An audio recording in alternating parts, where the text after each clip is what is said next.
You got to switch your bait. You got to switch your bait. Now listen, in order to get more, you have to become more.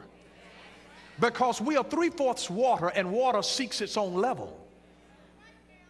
So now when you want to start drawing stuff on another level, you got to start fishing with something a little differently. Do you know if you really want a huge fish, they don't eat worms.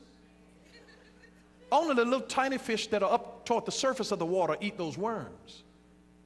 You're trying to catch the big fish down in the deep water, you got to fish with something nicer on the end of your hook. Are you listening?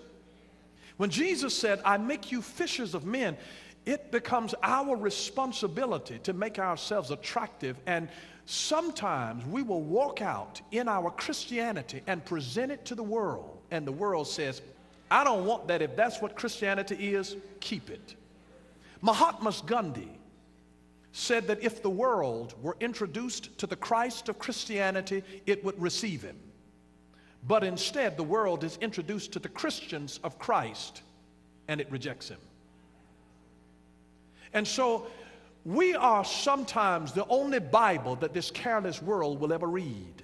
We are the sinner's gospel. We are the scoffer's creed. And what if our hands are busy with work other than his? And what if our lips are busy speaking things that his lips would spurn? How can we hope to help him and hasten his return? That there's something that we ought to have in our life that says, you know what, I've got Jesus and I'm glad about it.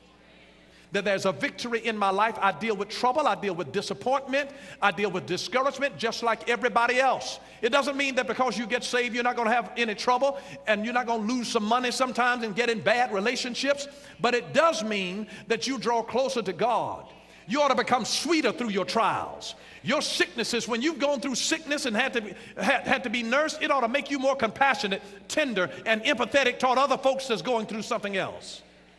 When you failed in your own life, it ought to make you sweeter with a different level of grace.